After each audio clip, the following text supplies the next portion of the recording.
Hello everyone, welcome to Chasing a Murderer. Today, before we get started, I would like to ask you guys to take a moment to like, subscribe, hit the notification bell if you would like notifications of new uploads. And you can also give to our Patreon at Chasing a Murderer. Today, I wanted to, after, giving the family and victims time for peace and quiet after the verdict on the Lori.mental trial, there was a new mugshot that come out today, and I thought, well, you know what? We'll talk a little bit about both of these things. But first, let's kind of go back in time and look at some of the mug shots that she has. She has a lot of them, believe it or not. Let's reminisce about the old days, because it's been quite a while. She's been arrested in Hawaii. She's been transferred to Madison County, to Ada County. She's been photographed during the time of COVID with a mask on. And she has posed for the camera smirking more times than we can count on our fingers.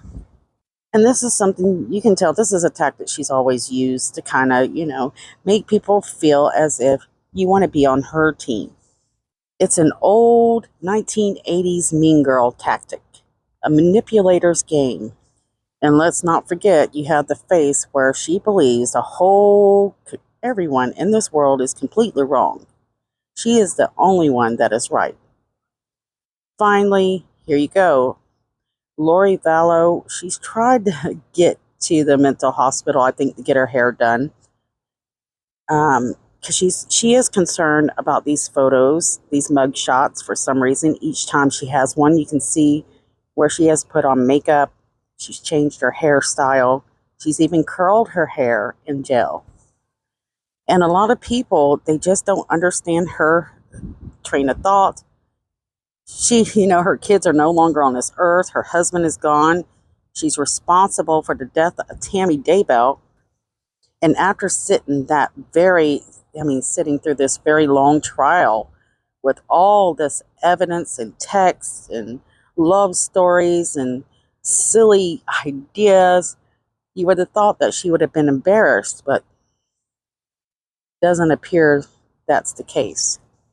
We did notice that she was completely so a big difference in her demeanor that trial versus, of course, those were some hard verdicts. I mean, she was deemed guilty on all charges, which she deserved, and compared to this new mugshot. So now there's been some talk that there's a possibility they're going to try to consider her mental unstableness, okay, I guess is how we can say it, as a factor when it comes to sentencing.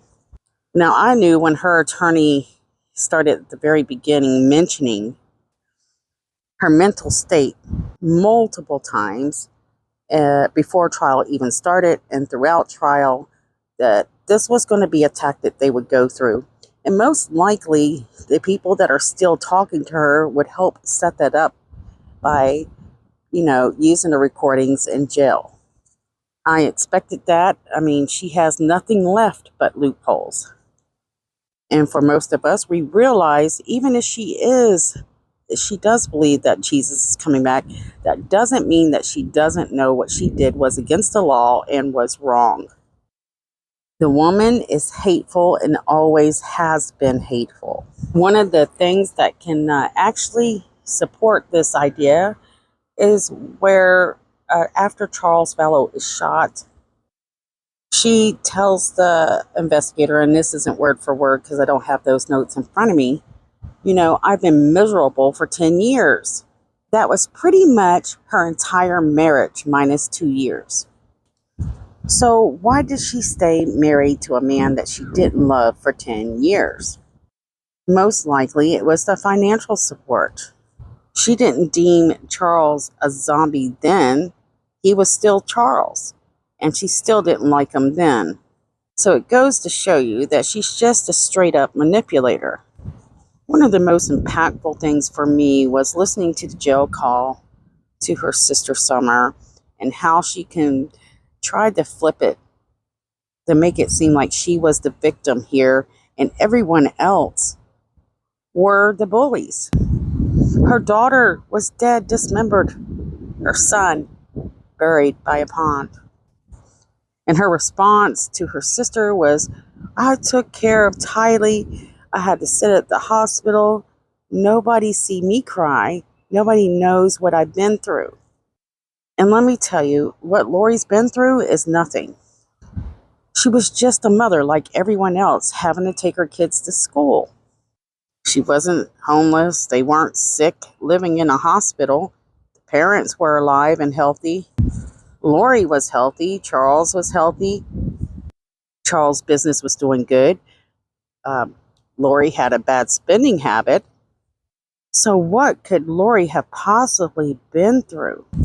Any drama that was happening was attached to her being jealous of people and trying to destroy their lives, like Charles Vallow's ex-wife and his kids. She's super controlling. But what I got from that jail phone call, especially with her sister and Colby, is she could care less about anything or anyone else but what she wanted. She could care less what you think. She only cares that you care what, she thinks and that you support her. Not long ago, she had cut her sister Summer off completely along with her own mother. Now that she was behind bars, well, she was willing to talk to them. She had lied to everyone, and a lot of people are putting the motive as sex, money, and greed. I think there's a lot more to that motive, and we'll learn that in Life Beyond the Grave.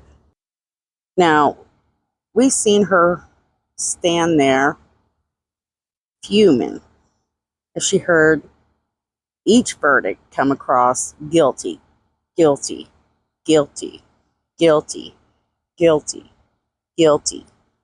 And the world was afraid that she was going to get away with this because she had gotten away with so much for so long, because they manipulate the system to protect her.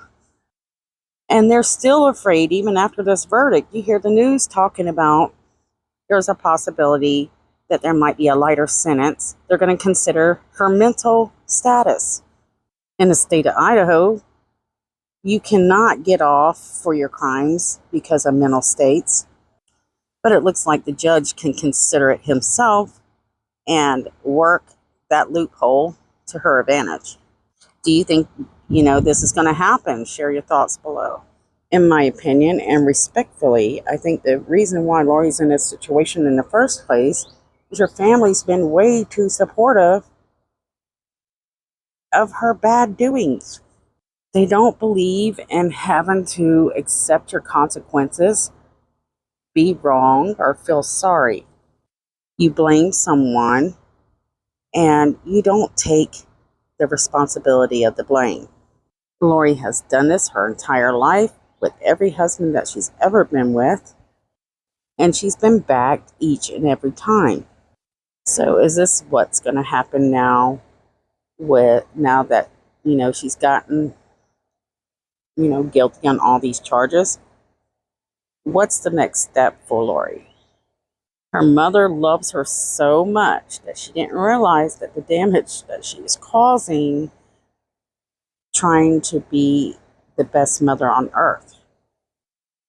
She was being lied to. Her own daughter was lying to her.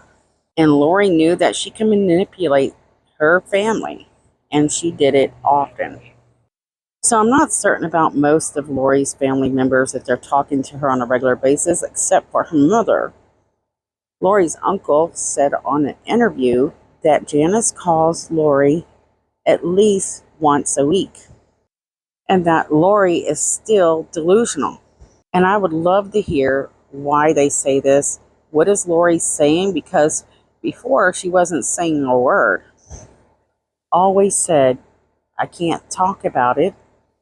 Our main concern is, are Tylee and JJ going to get the complete justice that they deserve without any kind of this basically extra credit for her to cut down some of her sentencing?